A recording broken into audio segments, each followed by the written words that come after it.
Eu sempre gosto de convidar a gente a cantar uma música, né, que eu gostava muito, gosto até hoje, que é Se Essa Rua Fosse Minha. Vocês topam? Vamos lá então? Se essa rua fosse minha, eu mandava ladrilhar com pedrinhas de brilhantes para o meu amor passar. Tá bom, então eu queria, né, sempre gosto da música para lembrar um pouco a mensagem que essa música, pelo menos a mim, sempre mobiliza, entendeu? A perspectiva da gente preparar a rua, preparar a cidade para o mundo, para quem a gente ama. E especificamente as crianças que éramos, que somos. Então, por isso eu gostaria de marcar primeiro da conversa, eu vou ter que sentar, a ideia, na verdade, né, como o Nego falou um pouco de ter sido um menino de rua, falar um pouco, começar a pensar para a gente os meninos sem rua. Menino e menina que não tem rua deve ser algo trágico, não é isso? Porque não ter rua é não ter comunidade, é não ter cidade, é não ter uma perspectiva de planeta, é não ter uma perspectiva de que você pode andar pelas ruas protegido por adultos.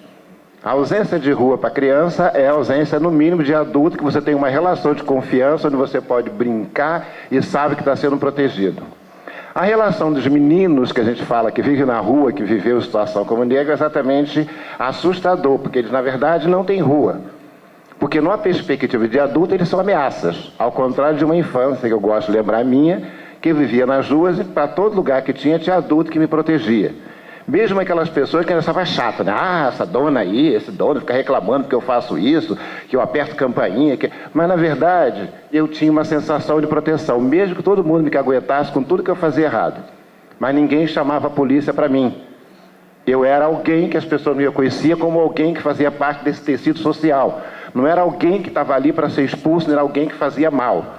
Então isso era uma sensação boa que permeou toda a construção da minha identidade, que de alguma maneira me levou também a esse trabalho que eu faço hoje, mas antes de trabalho, militância, ou maneira de pensar uma outra relação com a vida, né? Independente de ter iniciado nessa relação de trabalho, não tem como eu estar na rua com a minha família e não olhar para uma criança que está na rua e não ver como criança, não olhar nela como se fosse a minha filha. Por exemplo, a minha filha hoje, eu tenho uma filha mais nova, como diria minha mãe temporona, chamada Amora, que para mim o problema trágico dela é não ter rua. Tem um problema sério que a Amora não tem rua. Que a gente vive mais aqui no centro, não tem muito como ir para a rua. Eu brinco sempre quando ela vai para a casa da minha irmã, onde eu morava na Baixada, que ela fica que nem pinto no lixo. Se joga na lama, corre para lá, corre para cá, todo mundo conhece ela, é algo que, numa profundidade enorme do que isso faz para a vida dela. Me lembrei uma coisa que a Hermínia estava falando com relação a alguma coisa que você falou de criança, que o pessoal disse que a criança era autista, alguma coisa assim. Com a Amora aconteceu uma coisa engraçada há pouco tempo, que a gente foi, uns 2 ou 3 anos que a gente foi ao Sesc de Copacabana. Aí quando chegou lá para o espetáculo, quando esperava na fila, ela viu aquele espaço todo, mas ela corria para lá, corria para cá e não sei o quê. E uma mulher falou assim, ela é hiperativa? Eu falei, não, ela mora em apartamento.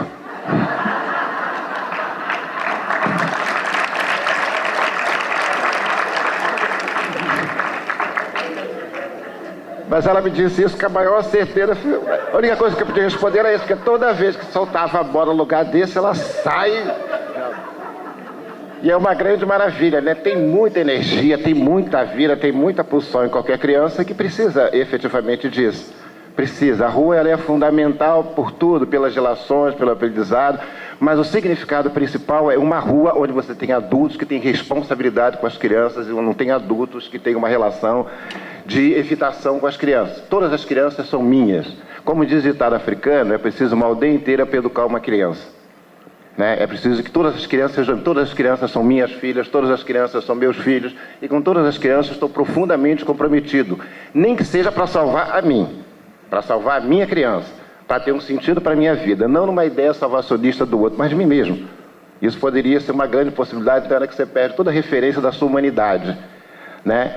E isso que dá essa perspectiva. Então, nos preocupa sempre, nos preocupou essa ideia da garotada que está sem rua, né? Está sem rua. Nas periferias, mesmo nas periferias de onde eu venho, que é Baixada, está cada dia mais complicado de você ter rua, né? Seja inclusive pela violência que cada vez mais a gente exporta para a Baixada, né? Que uma série de processos aqui tem exportado tráfico, tem exportado violência para a Baixada. A própria questão da habitação também vai dificultando. As crianças também que estão sem rua aqui nas periferias das favelas, né? Nessas favelas todas não tem rua, é tudo beco, tudo não sei o que, violento. E também as crianças que moram em apartamento, né? Então, efetivamente, essas crianças que estão cada vez mais num processo individualizado de pensar a vida, né? Sem rua, sem olhar o outro como igual, num espaço que teria uma perspectiva de ser pública, né? Porque, por exemplo, aqui na Zona Sul as ruas estão cada dia mais privadas. Rua pública aqui é coisa rara. Aqui eu estou cansado de ir deixando de ir à casa de alguns amigos, onde você tem que passar por cancela para entrar na rua.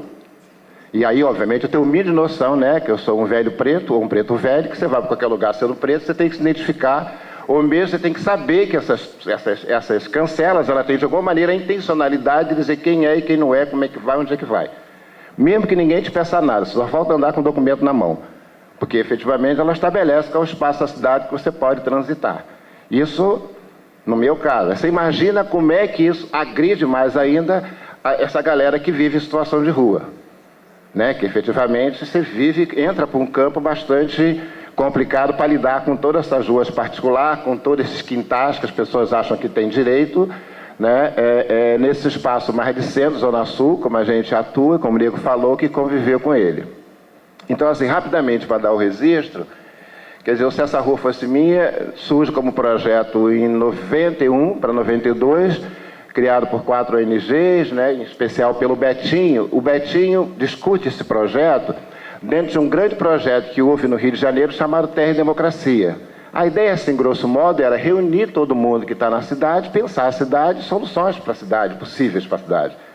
Então, nesse mês surge a questão dos meninos que estavam em situação de rua, né? E num debate começa a pensar como é que a gente pode, primeiro, criar relações de proximidade, que eram coisas, né? Onde qualquer perspectiva de política era você ter uma ideia de eliminação, que não mudou, tem voltado agora, essa ideia de internação compulsória, uma série de coisas nesse sentido, né? E de higienista, né? De limpeza. Vamos limpar porque as pessoas pagam IPTU, elas têm direito à cidade limpa, né? Então, a perspectiva é essa da política. Então, começa a se pensar possibilidade de aproximar e saber quem eram, quais eram os seus desejos, o que eles faziam, de que brincavam, isso entendendo como crianças. Era a proximidade, precisava se dar desse jeito.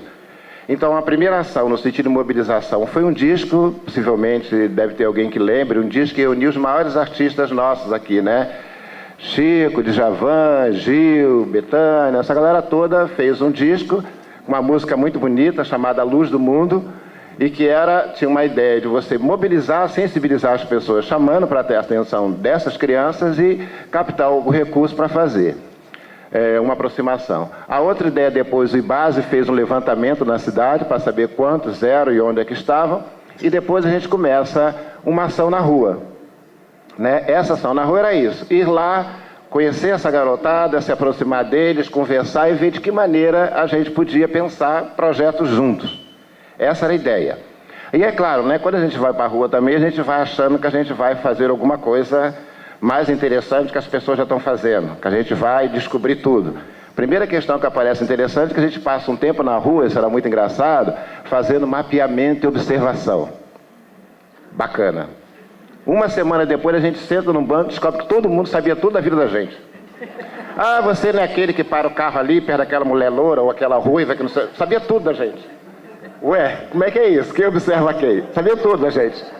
Todo mundo sabia exatamente que éramos nós, onde a gente parava, quem parava carro, quando a gente tomava café, quando a gente saía, que não sei o quê e tal. Bom, pois é. Então, já viu. Já viu que a coisa é complicada.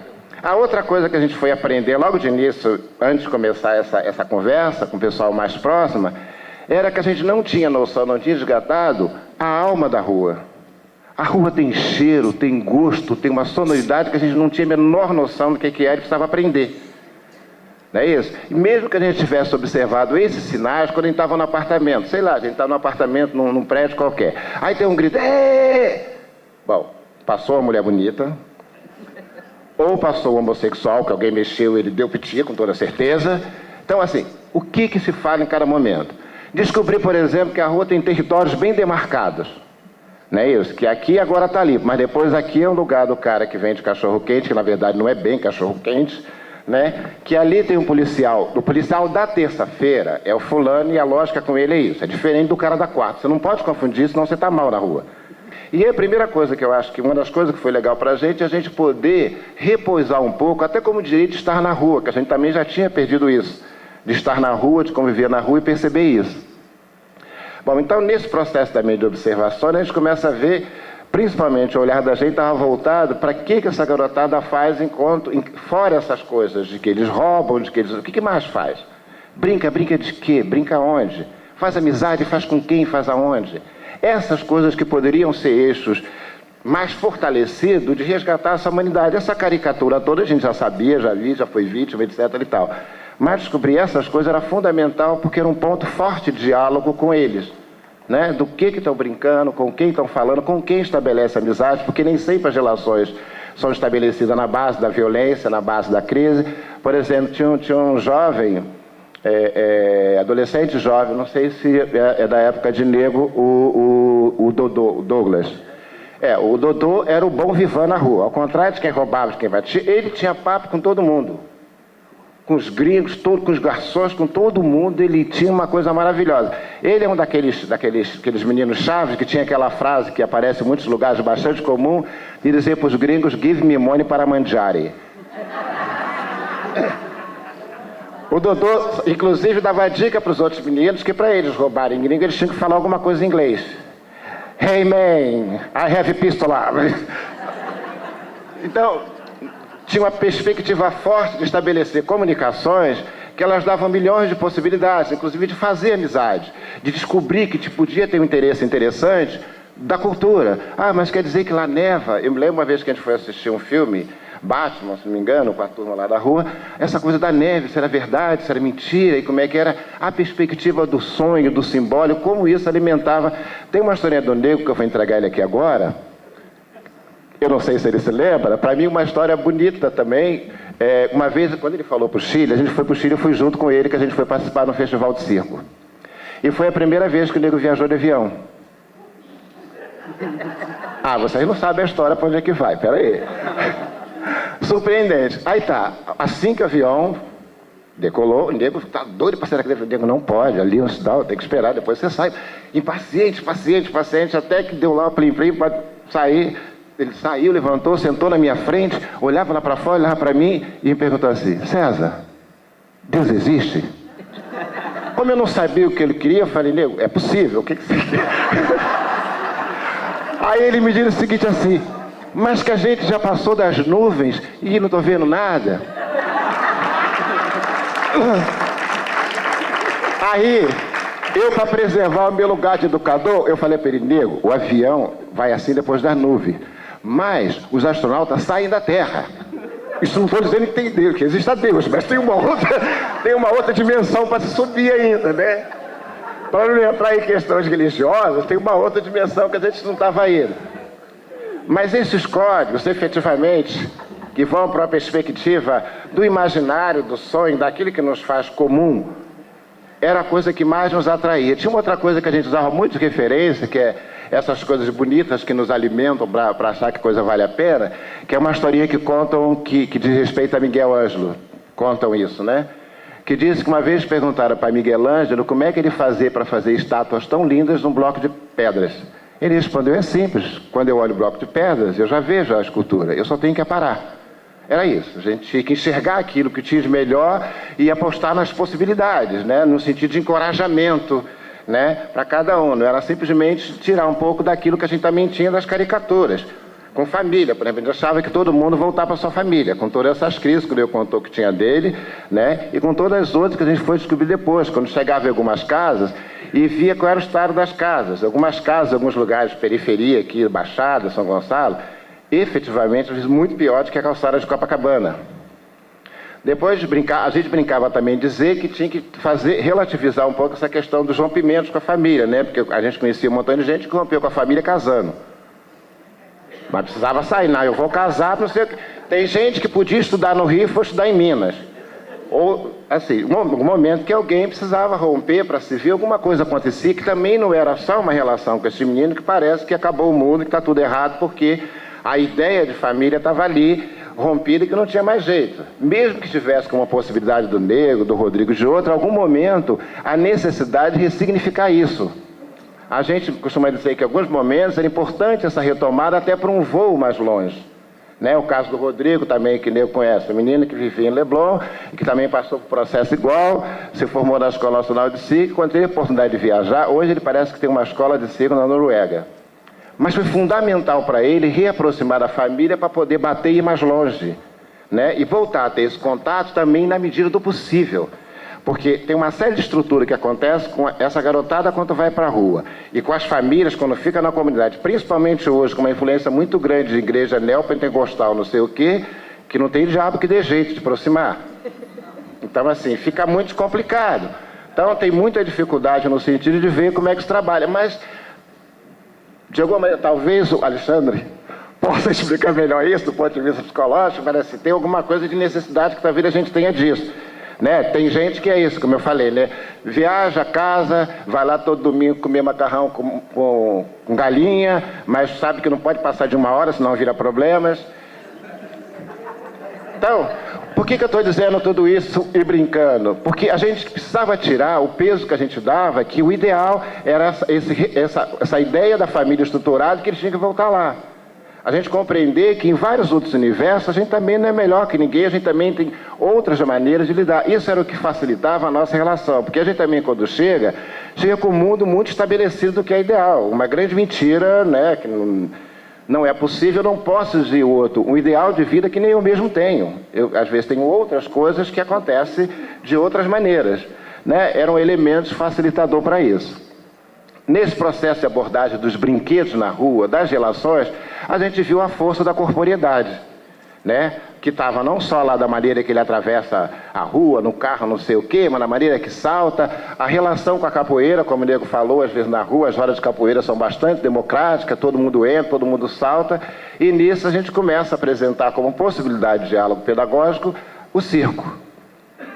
Né? Aí entra a possibilidade do circo. Então, aquele mesmo menino que já estava lá dando salto, como é que chega um educador e que vai de alguma forma dizer que esse salto que ele faz é bom, é legal, mas se ele cair com a perna de um jeito ou de outro, ele pode proteger a coluna e está falando do cuidado. Não é isso? Eu pulo de um jeito aqui, legal, que eu tenho esse nível de risco, mas se eu fizer isso todo dia, eu vou começar a ter problema na coluna. Então, como é que você faz? Né? E essas coisas todo dia está falando do sujeito, como é que ele se cuida com ele, como é que ele aproveita um potencial que ele tem de maneira a não ter uma relação com a sua saúde no sentido mais amplo. Né? Então era essa a perspectiva. E com isso a gente foi introduzindo a possibilidade do trabalho com circo e tal na rua. Aqui na rua a gente tinha uma perspectiva de pensar que a metodologia que a gente estava trabalhando, ela tivesse 2 eixos importantes, que era acolher e provocar. A nossa presença na rua já provocava, à medida que a gente está na rua, mas também vai embora para a nossa casa em algum momento. Então isso já cria uma provocação. Mas que seja assim, que seja acolhedora, mas começa a gente refletir e pensar isso estar na rua. Um exemplo, o Nego falou também do desenho. Quando a gente está na rua e fazia um trabalho envolvido com desenho, era muito comum as crianças dizer para a gente, mas aqui é muito barulhento, quer dizer, o barulho que estava ali o tempo todo. Mas como é que agora, à medida que ela busca aquilo, ela reclama do barulho? Ou reclama, por exemplo, que não dá para desenhar naquelas pedrinhas portuguesas de Copacabana. Tudo que está ali. Né? E ao mesmo tempo tinha uma menina, tem uma outra coisa interessante, que é a história da menina Isabela, que é a irmã do Dodô. Que era, a Isabela, a gente ia para a rua, ainda vai para a rua hoje, mas nesse período que eu estava na rua, a gente chegava em Copacabana por volta de 5, 6 horas. E era a hora do rush, da movimentação de carros. E aí a Isabela nunca conseguia ir para a escolinha, que ela chamava a gente de escolinha, né? Porque o pessoal, a gente chegava lá com mala de desenhos, coisas assim, a escolinha. E ela olhava a gente, aquele olho enorme, e não conseguia ir, porque a mãe dela não deixava, porque ela tinha que vender chiclete, naquela hora. Então, nesse horário que a gente ficava de 5 às 8, a Isabela muito mal chegava no final. Não ia. O Dodô ia, porque era mais independente, a Isabela não ia. Um dia a gente estava fazendo uma roda lá no meio do caminho, a Isabela chega, dá chiclete para todo mundo, e sorrindo, pulando. Eu falei, pronto, ela arrumou um encrenco com a mãe dela. Falei, Isabela, o que houve? Não, eu fui dar o chiclete, dei o chiclete para o moço no carro, ele comprou a minha caixa toda. Aí eu, para provocar, falei para ela assim, Isabela, por que tu não devolveu a caixa para tua mãe? Ela é ruim, ela vai mandar eu vender de novo. Então, parece brincadeira, mas tem uma coisa séria. A Isabela estava comprando o direito de ser criança, o direito de brincar, o direito de ir para a escola, uma série de direitos que ela não tinha mais em função daquilo. E ela tinha essa noção do significado que estava. É isso, ela pegou tudo aquilo que ganhou, deu dinheiro para a mãe dela e levou a caixa porque ela queria brincar na escolinha. Todo um símbolo estava guardado lá da escola, que ela possivelmente não frequentava mais, em função de estar ali todo esse período. Esse processo na rua também, ele trouxe umas coisas interessantes, que era a possibilidade desses lugares que a gente ficava, a gente sempre chamou isso de núcleo de educação a partir da rua. A pessoa está na rua, a rua a gente se encontra, e a partir dali a gente começa a pensar as possibilidades. Mas à medida que a gente reunia, e tinha uma coisa bem diferente daquela época para agora, que era, a gente conseguia às vezes passar semanas e meses com o mesmo grupo. Isso estabelecia uma relação de vínculo, estabelecia uma relação de confiança, a gente conhecia como é que funcionava o grupo, facilitava as possibilidades da gente atuar um pouco mais. Hoje, por exemplo, com a política que a gente tem de invasão na rua o tempo todo, de perseguição, os meninos não tem essa possibilidade, está tudo muito fragmentado e causa inclusive a violência com o próprio sujeito no grupo, e que dificulta qualquer proximidade que a gente tenha hoje.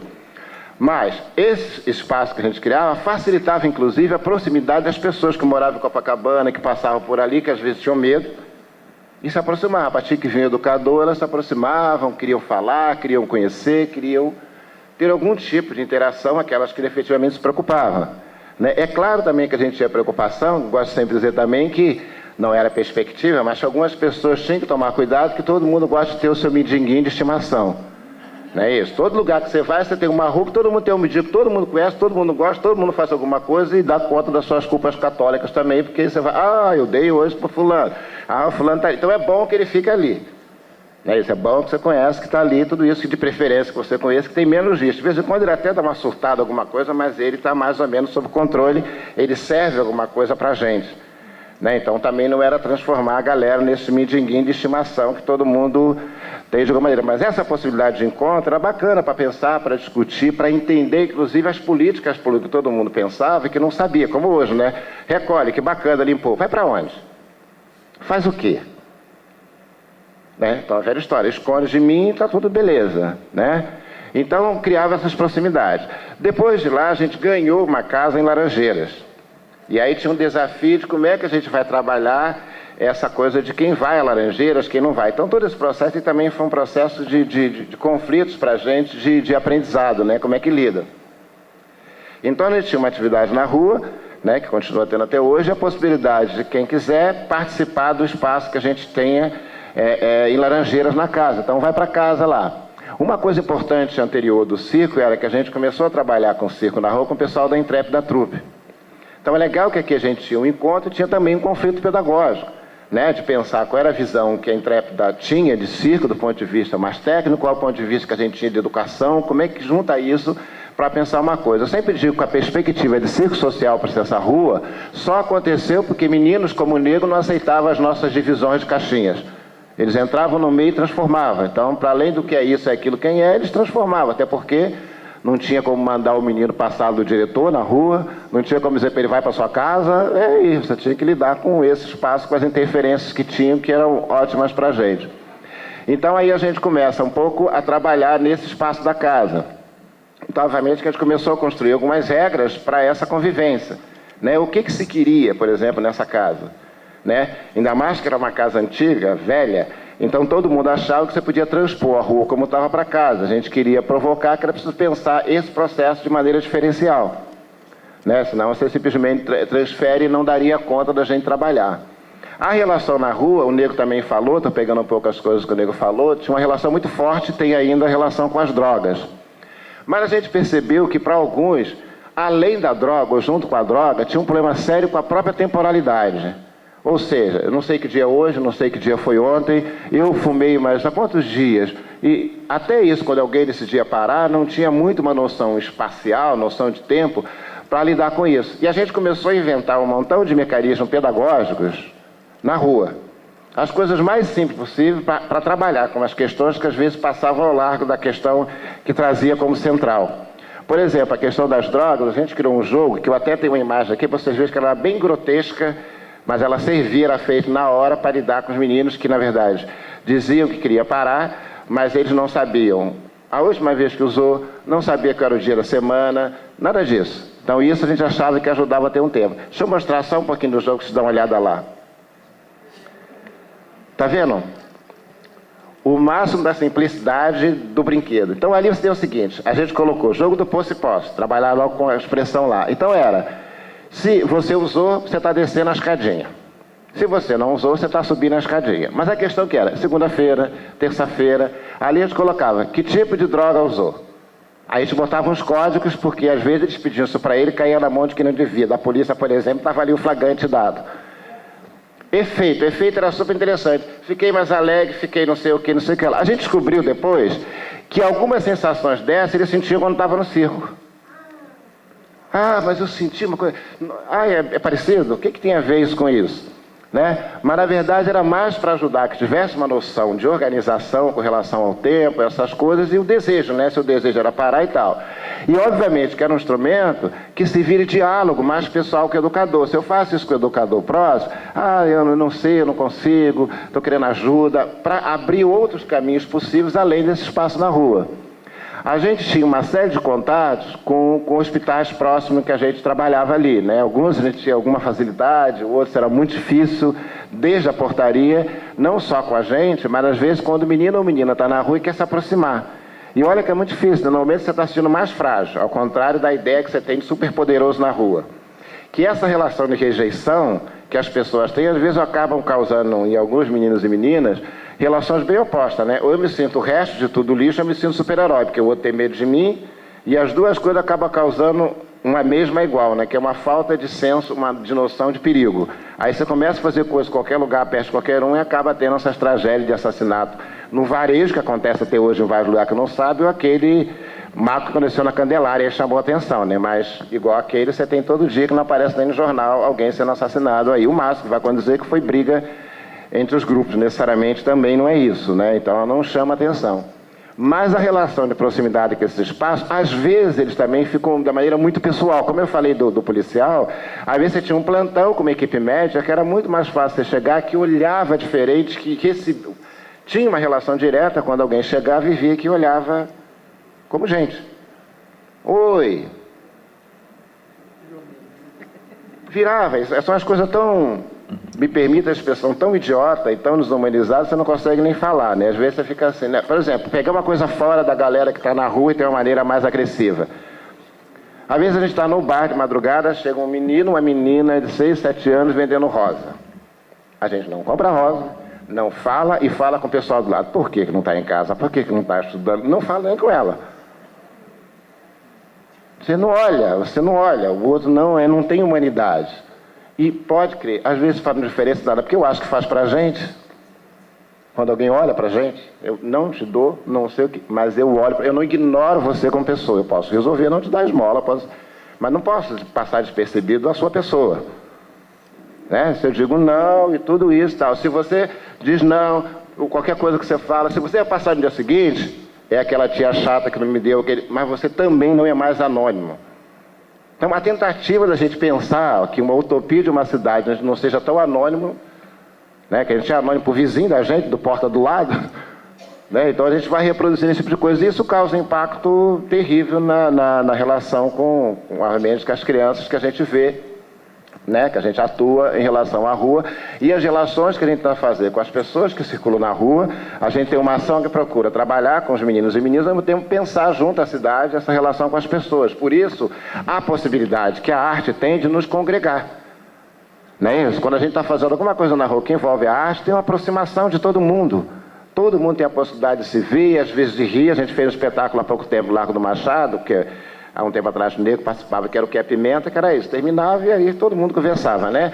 Conversava desde um morador dali, um cara que trabalhava na rua, um mendigo que ficava ali, e acabava de uma certa forma conversando sobre o espetáculo, se olhando com essa possibilidade de se ver enquanto humanos. A última coisa para marcar, depois a gente pode conversar um pouco mais, é que teve um outro momento, que não teve a ver com essa iniciação, não sei essa rua que foi em 92, mais recentemente, sei lá, de 2004, talvez, não sei se a Hermínia lembra, que começou um movimento muito grande de meninos jogando bolinha na rua. Isso aconteceu, não tem nada a ver com a história que o Sassarro colocou, mas aconteceu por conta de uns jovens artistas que vinham da Argentina, Peru, por aqui, e que vinham estudar na Escola Nacional de Circo, e que já tinham essa prática de ir para a rua e ganhar o seu dinheirinho. Aqui, obviamente, eles encontram, né, com a garotada, e isso vira um boom.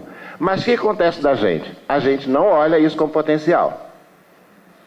Né? A gente, hipócrita, que nunca tinha reparado o menino que vendia limão, que vendia bananara, está preocupado com as bolinhas de circo. Não era o menino, porque ele estava lá antes. Aí depois, no meio do caminho, no início, eu gosto de brincar também, que no início, quando apareceu, todo mundo achava legal, né? Que uma classe média decadente achava legal, que eu não ia mais para a Europa, tinha o pessoal fazendo arte na rua, que beleza, aqui a gente já tem isso também, está tranquilo. Mas depois, alguns jovens também que não conseguiam lidar com isso, começam a se infiltrar também e aproveitar para roubar, o que também já faziam, não era novidade nenhuma. Né? E isso efetivamente começa a nossa mídia maravilhosa, o bandido, cai de pau. Né? Aí tudo já aproveita as nossas doenças, aproveita a mídia que aponta para onde a gente vai mandar a nossa doença, e a gente jogou tudo de novo nos meninos que começaram lá e nas meninas jogar bolinha não sei o quê. Agora, olha o seguinte, observem isso, você deve ter observado, obviamente assim. No início, você tinha o chamado menino de rua, clássico lá, né?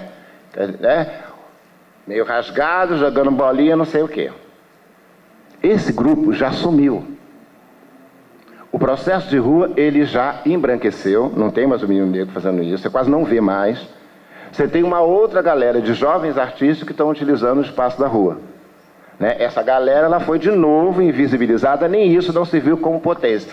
Aliás, uma coisa que eu vi marcando como potência, que não andou muito tempo, foi um comercial, se não me engano, da Brink, que os caras vinham passando no carro, aí viu o menino jogando bola e dizia uma coisa parecida, assim, não lembro bem o texto. Ele podia trabalhar na minha empresa e ser não sei o que por isso. Aí pegava tudo aquilo e mostrava como qualidades possíveis de ser um empreendedor, alguma coisa nesse nível. Né? Foi a única coisa, esse mesmo não teve muita ideia. Então, efetivamente, esse processo lá, onde os meninos, né, começaram a fazer, ele foi se esvaziando, ele foi se embranquecendo, e a galera de rua, não, basicamente, essa meninada que vive em situação de rua, não está quase fazendo. É muito poucos lugares que vocês veem. Hoje você tem um outro grupo que já mudou de cor, já mudou de referência, e, obviamente, você tem sobre eles menos pressão do que eles estão fazendo na rua. Por último, essa questão da dificuldade para a gente ter um trabalho de educação a partir da rua, de abordagem de rua, que é essa conjuntura que a gente tem hoje.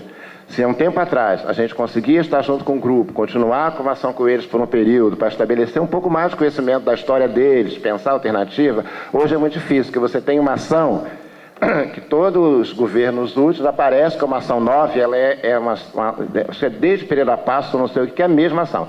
Você vai fazer limpeza da rua, vai recolher o pessoal mais pobre, e o pessoal faz isso com uma ação de guerra, né? Você vem a guarda municipal que quebra o que tem, o pessoal da Colombo que cata esse resto, não sei o que. Há pouco tempo tinha uma menina lá, que frequentava essa rua e que ela estava grávida, e toda a documentação, tudo que ela estava preparando de pré-natal, estava um negócio desse que o pessoal jogou fora como lixo. Toda referência perdeu em função disso que jogaram. Né? E isso faz que as pessoas fiquem com uma atitude mais violenta, ela fica com uma atitude também com dificuldade da relação com o seu próprio grupo e dificulta a aproximação de profissionais, de outras pessoas que têm um trabalho, seja quem trabalha com igreja e tal. O que for que se aproxima tem uma dificuldade enorme, e o nível da relação de violência que circula é muito maior, porque sempre são ameaça. Ou acontece, como alguns anos atrás, que o pessoal, os meninos e meninas, iam para lugares mais escondidos, que aquelas galerias que tem, por exemplo, em Copacabana, se fundarem naquele buraco, ir para dentro dos túneis, na madrugada, ou para cima de alguns, e aí o que acontece? Fica um alvo perfeito para quem vai fazer exterminar na rua, exterminadores da rua, porque está num lugar mais escondido, você pode, né, fazer isso, tudo isso, que acaba escondendo mais, não está mais presente. Ou fica no mambembe direto, né? O pessoal começa a limpar de Leblon para cá, né? Aí vai jogando, já do Leblon para Ipanema, para a Copa, para o Botafogo, né? Para o Flamengo, para o centro já fica assim, porque o centro é um lugar meio aparentemente sem morador, vem para o Largo do Machado, e eles fogem, ficam no aterro, vêm em determinados horários, e depois joga para o subúrbio. Né? Sem contar aquela chacina que fizeram uma vez, pegaram um montão de gente e largaram lá no fundão. Pegaram, encheram o carro e jogaram no fundão. A prefeitura agora lançou um projeto chamado Casa Viva. Né? Então pega a galera, prende, né, deixar lá para internação compulsória, né, tem uma série de questões bastante sérias para se pensar com relação a que medicamento usa e tal. Então, o engraçado é que a gente passa lá, passa, e às vezes à noite estão os meninos gritando na porta: socorro, chama a polícia, que é super engraçado ele chamando a polícia, né? Você imagina. Mas está lá, quer dizer, uma coisa que há pouco tempo eu vi um programa na televisão que propunha uma discussão mais séria sobre isso, né? É simplesmente ter como direito qualquer cidadão saber um pouco mais que política. Eu tenho obrigação de dizer o que está fazendo, como está fazendo, qual é a história. Ou a gente ficar no sentido de omissão, entendeu? Se limpou da minha frente, eu acho que está resolvido, não é um problema meu, não é uma questão que me envolve. Só isso, a gente conversa mais se tiver alguma pergunta. Obrigado. A história do nego, para mim, me emociona não pelo que tem de êxito do nego, mas pela quantidade de negros que a gente já perdeu, né? Então, isso é muito pesado, né? Eu queria colocar uma coisa que é muito interessante na mesa, que sempre me instiga, e é muito legal, porque a Mina traz isso para a gente no nosso coletivo, sempre como uma reflexão, como que essa diferença que se instala a partir destes lugares, né? E esse tema do circo, da arte circense, ela é muito instigadora para a gente pensar isso. Como é que ela autoriza certas coisas que dos campos já tão ocupados como da saúde, essas autorizações são muito menores, né? Então, como que o fato de estar num território como esse da teatralidade circense autoriza exercícios de experiências exatamente porque você não tem que ficar pedindo licença todo o tempo para territórios já tomados, né? Então eu fiquei imaginando que se nós vivêssemos hoje sob o correspondente ao ato médico, que fosse o ato da educação física, instituindo que qualquer tipo de processo de movimento e qualquer tipo de técnica que mexesse com o corpo, explorando a habilidade artística, era do domínio do educador físico, e quem praticasse isso, que não fosse educador físico, estaria fazendo um exercício errado da educação física, ilegal, que nem a medicina institui hoje, e pretende instituir mais ainda com o tema do ato médico, e acho que a educação física também pretende instituir isso hoje, como que seria quase uma impossibilidade os exercícios, né, que a gente vai vendo que está relatado aqui. Isso eu acho que é interessante da gente também poder pensar, né? Assim, o quanto exatamente na não ocupação a possibilidade de fazer esses exercícios de liberdades que estão sendo relatados aqui. Até o Alexandre, quando vem e vai falando, o outro, ele é o Alex, né? Vai falando das experiências que vai se fazendo nos laboratórios da sensibilidade, que o mais interessante da experiência do laboratório da sensibilidade é a desterritorialização, né? Já que você monta o laboratório de química, já que você monta, né? Vamos fazer o laboratório de sensibilidade. Isso já é em si desterritorializante, porque ela já funda um espaço que cria dificuldade para o acadêmico dar conta de como ocupá-lo, né? E aí você funda um território de virtualidades a ser produzido, a ser ocupado. E o interessante é que é nesse território que a gente faz os melhores exercícios de produções de novas existências, né? Então, a gente não só deve estar atento à ideia de desformar os nossos alunos dentro da formação, mas a gente deve estar atento em fazer processos de ocupações que desocupem. Isso me parece fundamental, porque se a gente não desocupar de nós mesmas ocupações, e se a gente não desocupar esses territórios subjetivamente já ocupados, a gente perderá muito mais nego da Bahia do que a gente já perdeu. É isso. Esse é o segundo encontro que eu tenho com o César, né? A gente fez em dezembro um seminário de saúde coletiva, suas multiplicidades na UF, e organizar uma mesa que é Arte e Saúde. Obviamente chamamos a Mina para vir trazer a experiência do circo na coisa da saúde, e ela nos presenteou trazendo o César junto, que apresentou esse belíssimo projeto que é Se Esta Rua Fosse Minha. Bom, e sempre um encontro muito intenso.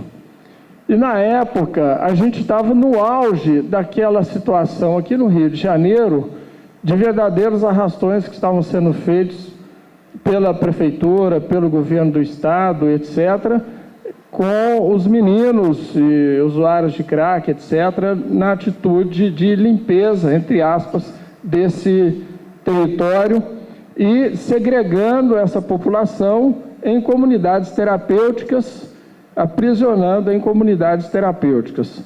Num equívoco, não só na forma de tratamento dessas pessoas, a não consideração da sua cidadania, a não consideração da sua liberdade de ir e vir, a sua liberdade de fazer da sua vida o que ela dissesse, mas do ponto de vista terapêutico, o consenso que existe que a segregação em comunidades terapêuticas por 90 dias, que é o projeto que eles oferecem, é uma grande, não resolve, isso é uma grande falácia, não tem nenhuma eficácia, etc.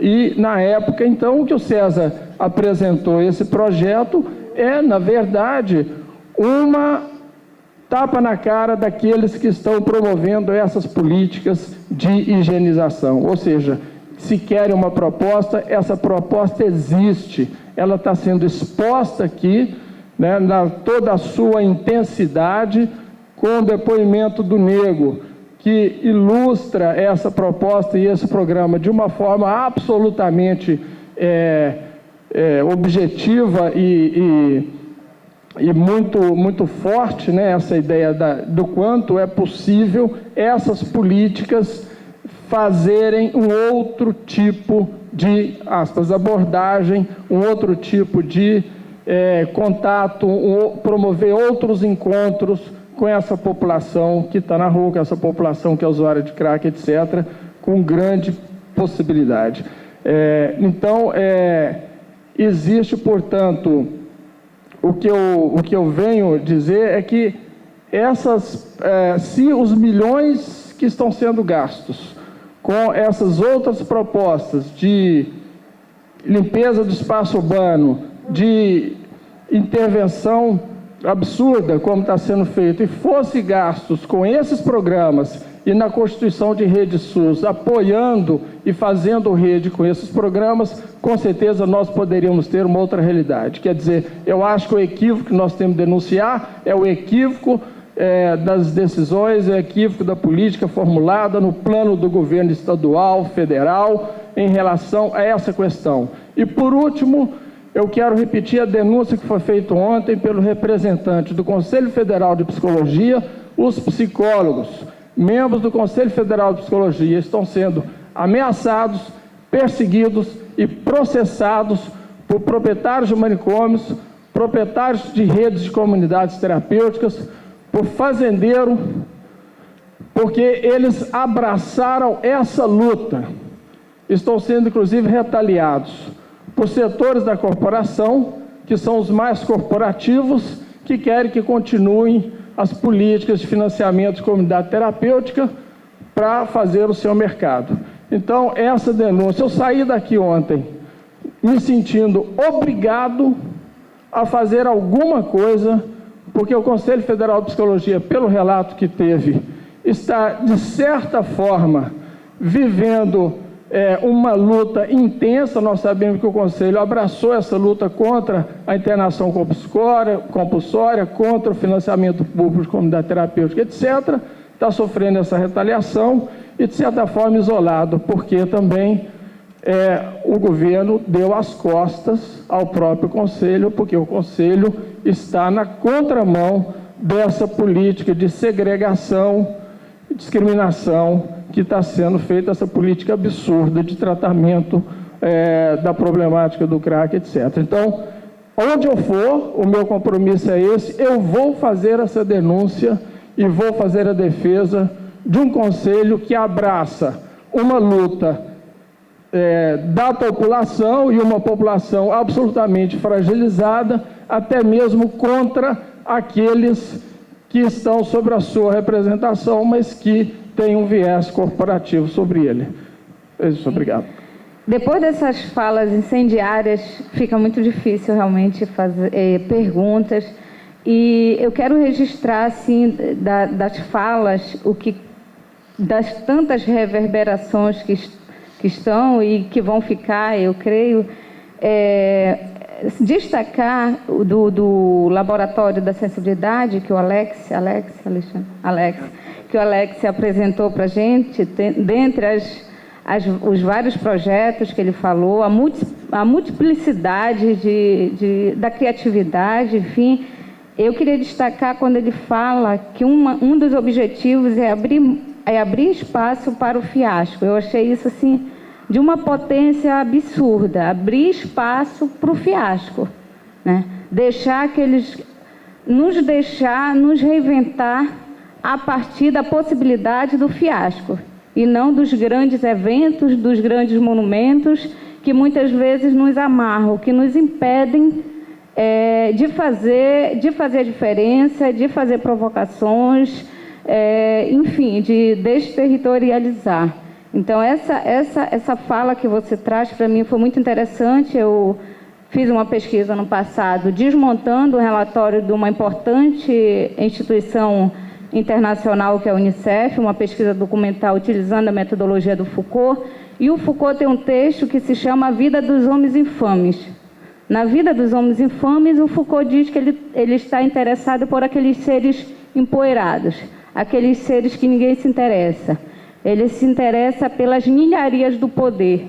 E nessa mesa que eu via, as falas para mim também me reportaram a essas ninharias do poder. A gente não ficou falando do poder como uma coisa, e sim como um exercício. Então, para mim, eu queria fazer essa colocação, quanto a mesa me provocou, quanto a mesa me reinventou, e o quanto ela me encorajou mais e mais a desmontar o relatório do Unicef, fazer interrogações no relatório do Unicef, a pensar minha prática, a perder cada vez o medo, né? Lendo Foucault e lendo Kafka, é difícil a gente continuar amarrada nas nossas verdades. Então, eu gostaria de registrar e dizer o quanto o Congresso está abrindo essa possibilidade de tratar a saúde de forma múltipla. Isso, para mim, está sendo excepcional. Obrigada. As políticas públicas, né, da saúde, da cultura. Vamos pegar a saúde e a cultura, me preocupa bastante. Eu acho que o pessoal falou aqui, mas cabe novamente a gente levantar essa questão. Por exemplo, na questão da saúde, quando a gente vê essa parada das internações involuntárias, que talvez, né, aqui no Rio esteja pegando mais, lá em Porto Alegre não está tanto ainda. A gente sabe que aqui no Rio tem uma questão do município, né, bem forte, trabalhando nesse sentido. Mas a gente sabe que essa parada, por exemplo, da internação involuntária, como o colega falou, a questão do nível estadual, federal, tem aqui o municipal, mas acaba tá sendo uma política do governo federal, tá ligado? Então vamos falar sobre isso aí. O governo federal está aí, se elegeu, se reelegeu, e quem elegeu e reelegeu fomos nós. Quando eu digo nós, a maioria do povo brasileiro, tá ligado? E a gente elegeu e está lá, né? Recentemente a gente recebeu lá no Hospital Conceição lá o ministro da Saúde, Alexandre Padilha e tal, chegando e falando sobre a questão de internação voluntária. Então a gente faz todo um debate sobre essas questões, controle social nas figuras, por exemplo, das conferências, a gente aponta que a gente é contra as internações involuntárias, mas não vale nada. O governo federal vai lá e faz o que quer, tá ligado? Só que foi a gente que votou eles lá. Foi a nós, a maioria do povo brasileiro. E outra, um povo de esquerda, né?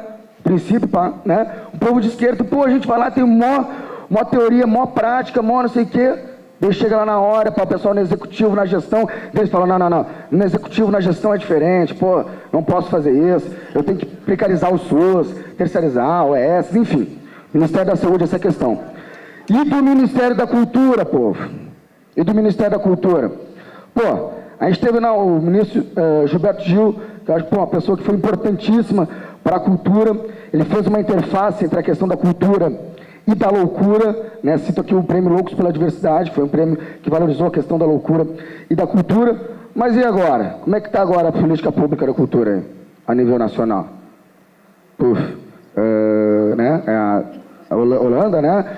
Irmã do Chico, pá. E daí muda, inverte aquela parada que é nossa, que é popular, tá ligado? Que é da rua, para um financiamento de grandes espetáculos, com grana. O pessoal que, pô, vai lá, Circo de Soleil, sei lá, o pessoal tem Circo de Soleil, por exemplo. Pega o pessoal que tem uma grana medonha, dão grana para eles, daí nós, povo, quando a gente vai acessar, tem que pagar. Tá ligado? Então, inverte-se as lógicas. Isso falando das políticas públicas. Então, a pergunta é essa, né? Como a gente conseguir tá levando à frente o nosso projeto, nossas ações? A gente lá no Afrosul do Modepo, como eu tinha citado, a gente é terceiro setor e tal, tá ligado? Né? A gente não está vinculado à questão, né? A gente não é o Estado, tá ligado? Mas como, eu já estou dando uma dica, mas como a gente conseguir, continuar nessa luta e tendo em vista que as políticas públicas estão voltadas não para aquilo que a gente construiu durante anos e anos, falei das conferências, mas não só as conferências, dentro inclusive desses partidos nossos de esquerdas que estão aí no poder. Então, como a gente continuar seguindo na luta, tendo em vista que as políticas públicas, que é o que a gente preza, luta e quer, elas estão direcionadas, não é para nós, é para eles. Rápida. Eu acho que foi uma mesa, uma fala que mobilizou muitíssimo todos nós, né? Mas sabe, Emerson, o que mais me mobilizou não é pelos negros que a gente perdeu. Para mim foi uma virada dos negros que eu nem vi. Assim, muito impressionante o poder da sua narrativa e o quanto que, enfim, é uma potência de vida na infância, em qualquer situação, da precariedade que foram as suas condições e da potência de vida das nossas crianças medicalizadas. E aí eu fiquei assim, o Alexandre foi falando e eu fui pensando que eu queria ter um laboratório de sensibilidade no meu curso. Não, no meu curso. Não, no fundão não vai ter como, mas eu queria no meu curso, né? Então no meu ambulatório. Eu estou ali com a Paula. E aí, é assim, uma coisa que eu queria te perguntar. Aí depois eu fui escutando a história dele e eu não queria mais trabalhar no meu ambulatório. Eu queria trabalhar no circo. Aí eu falei assim, bom, mas tudo bem, ótimo. Mas como eu digo para o meu colegiado que a minha reforma curricular, o fonoaudiólogo vai para o círculo, não vai dar. E aí ficou muito ruim o final disso tudo, porque foi fazendo um monte de coisa e eu fiquei numa roubada total. E aí, assim, tem uma coisa que eu acho que vai para você tentando fazer, me dando um pouco de organização em tudo que estou sentindo e que eu preciso falar, senão não vai dar certo. É assim, tem uma coisa de uma imaterialidade que eu acho que o seu laboratório traz, que é a experiência, né? Não é para aumentar a sensibilidade em escutar, não é aumentar a sensibilidade em ver, não é nada disso.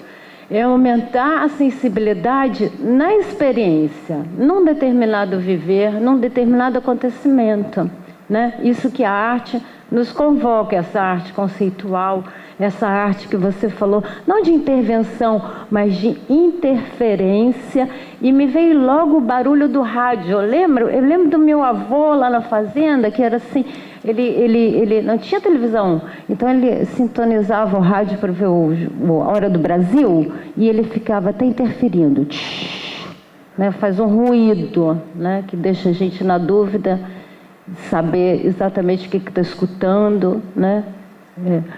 Então, essa interferência. E como que essa, então, imaterialidade do trabalho da rua é o tempo todo a imaterialidade do trabalho da vida pedindo vida a mais, entendeu? Que eu acho que operou no circo. Tudo bem que... enfim, tem a bolinha, tem o cuidado de não cair, mas tem uma outra coisa aí que diz, vamos embora para a vida viver, né? E que, assim, é muito impressionante isso. E aí eu queria saber, assim, como que você recolhe, então, no laboratório? A minha encrenca é essa, bicho, porque, assim...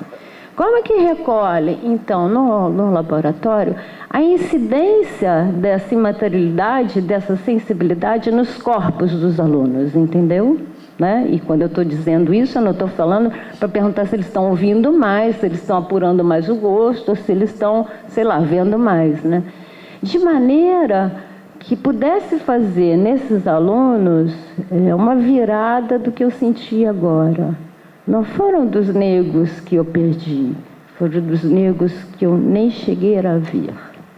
Era isso que eu queria. Está mais para botar areia do que para azeitar as máquinas que estão muito bem azeitadas, sejam aquelas que mostram processos ou produtos. Porque a gente fala em produtos, né? Mas a gente diz, bom, não quer produto, mas quer mostrar processo. A gente nem processo quer mostrar. A gente quer fazer experiência.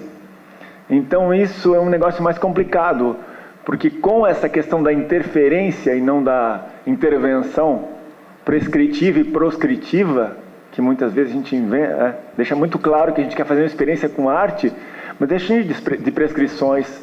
A arte tem que nos salvar. A arte ficou com esse lugar meio redentor, e não é qualquer arte não, é alguma. Não é a grande literatura, é alguma coisa da literatura, alguma coisa da arte. Não dá para pôr esse lugar redentor, salvador da arte, né? Ou inclusão, então pior ainda, né? Que é incluir porque está falido, incluir porque aquilo a gente não quer nem para nós, vai incluir. Então, eu acho que o laboratório não tem como medir esses processos. Se houve alargamento de escuta, a gente não sabe. Alargamento de tateamento, talvez. A gente se mete pelo meio, faz umas interferências, e alguma coisa sempre sobra para essas vidas, assim, né? Então, eu não diria que é um pouco isso. Eu só queria agradecer o convite. Eu acho que é um espaço que a gente tem tido contato há pouco tempo, a gente tem aprendido bastante, a gente tem maior expectativa também de constituir parceria para as nossas lutas. Outra vez eu falei isso com o Emerson e com a Hermínia, é importante para a gente ter pessoas que estão discutindo com a gente, estão acompanhando junto com a gente o que a gente está fazendo, né, que tem uma série de dificuldades, né, quem está aqui no Rio sabe de como isso acontece, e efetivamente é isso, né, você tem sempre uma perspectiva de ficar vendo como é que você se reinventa, como é que você foge a processos, né, históricos, de cercear qualquer possibilidade que tem em determinados grupos se expressar, fazer coisas. Isso é notório, e tem muito tempo que a gente vê que não tem muita possibilidade. Por exemplo, a gente é uma ONG, está no terceiro setor, e a gente aqui passa dobrado para a gente conseguir fazer um trabalho sem ter apoio da prefeitura. Você já viu, né? Porque senão a gente sabe no mínimo como é que funciona, né? Os amigos todos são os inimigos da lei. Né? Então, minimamente vai fazer um convênio. Se a gente tiver algum lugar falando minimamente o que a gente pensa, a gente está cortado. Então, a gente fica tentando não ter nenhum apoio para não ter problemas com relação às questões que a gente acha que a gente está em confronto com a maneira que se faz. Agora, essa relação também que propuseram, o Emerson, o jovem que falou dessa relação, por exemplo, de cultura com a social, ela é complicada, né, para a gente pensar. Por exemplo, se a gente pensar, a gente teve a experiência de pensar a luta do negro, E a luta do negro continua, né? Porque aqui tem uma tragédia que ela vai se repetindo com essa perspectiva que eu falei de cerceamento. Se ele na rua estava cerceado, né, como menino que estava na rua, ele hoje é cerceado como artista de rua, porque aqui no Rio de Janeiro estabeleceu uma lei que você não pode fazer mais. Então hoje é um artista formado, trabalha na rua e não trabalha na rua porque é proibido.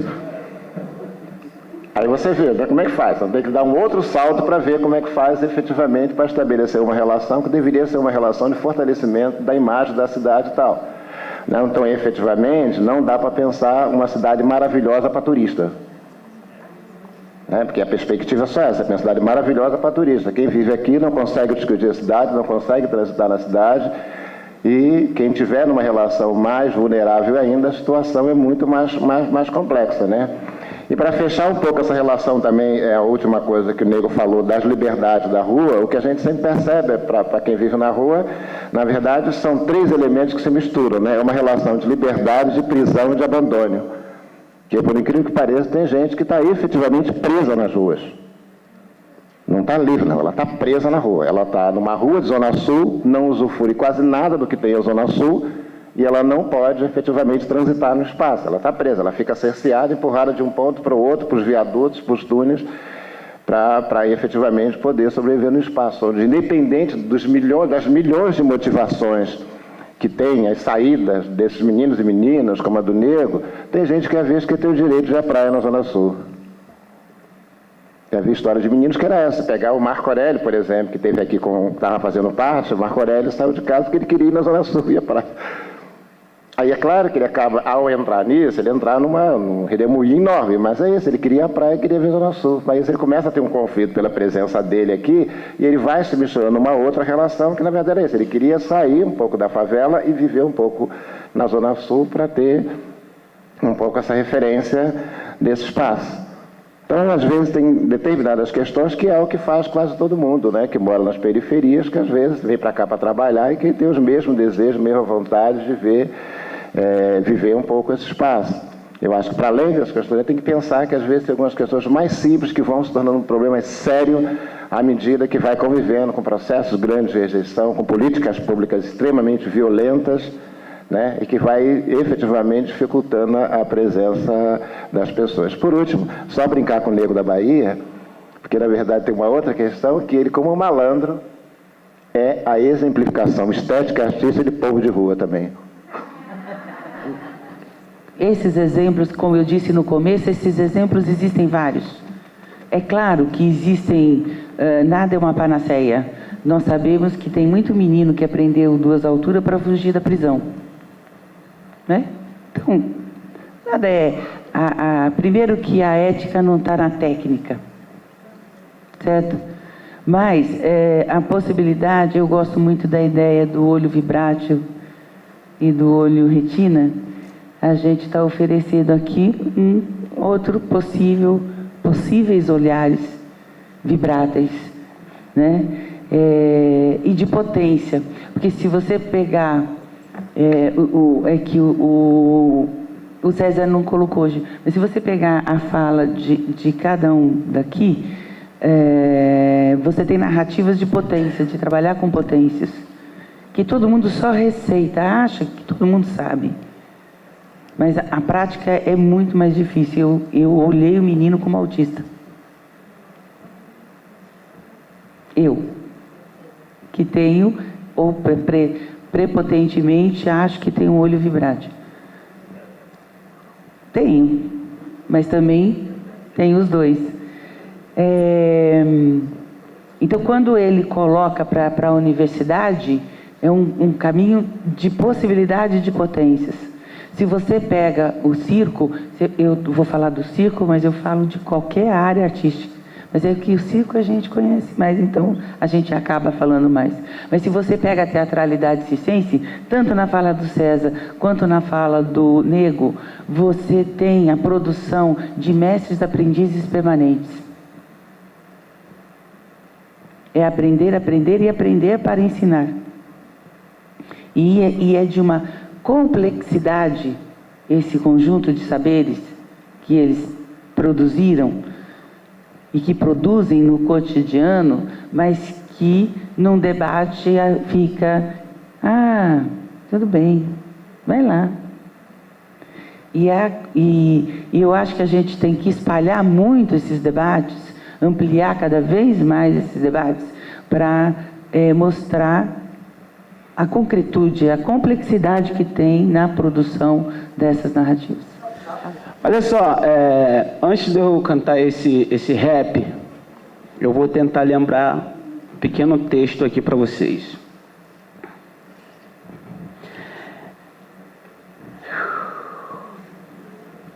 Minha gente, eu vou dizer para todos vocês que conhecemos as duras realidades da favela, do morro e do asfalto do Rio de Janeiro. Corremos o risco de ser tudo nessa vida, risco de ser vagabundo, ladrão e até mesmo sequestrador. Mas depois que conhecemos o circo, senhoras e senhores, a nossa vida mudou. E o funk é assim, ó. Quando eu morava na rua, eu não tinha nada pra comer. Eu tinha que roubar para eu sobreviver. Eu pedia um trocadinho para eu comer um pão. Eu era discriminado e chamado de ladrão. Adolescente e crianças, quase todos os dias, nas ruas do Rio, sem alegria, sem nenhum incentivo e sem escola. Começam com o vício de fumar e cheirar cola. E as autoridades fingem que não vê adolescentes roubando pra comer. Ele foi na esquina e foi tentar sua sorte. Escapou da polícia e escapou da morte. Mas naquela avenida as coisas não foi bem. Ele escapou da polícia e foi parar na Funabem. No terceiro assalto, seu destino foi traçado. Pela mão da polícia, ele foi baleado. Tomou um tiro no peito que varou seu coração. Lá estava estirado, mais um corpo no chão. E a multidão começava a olhar, porque aquele garoto ele foi roubar. De longe, desesperado, uma senhora gritou: mataram meu filho, meu amor. O meu filho foi pro céu pra nunca mais voltar. Eu olho para o céu e vejo ele lá. Eu faço um apelo, autoridade competente, no morro e na favela também mora gente. Os nossos adolescentes queriam uma solução pra amanhã não virar ladrão. Queremos arte e cultura nas nossas comunidades, porque fazemos parte da sociedade. Nossas crianças vão para as ruas atrás de dinheiro, porque os seus pais não têm um emprego. Eu só fiz até aí, tá? Valeu, né? Valeu. Eu tenho que terminar ela. Valeu, obrigado.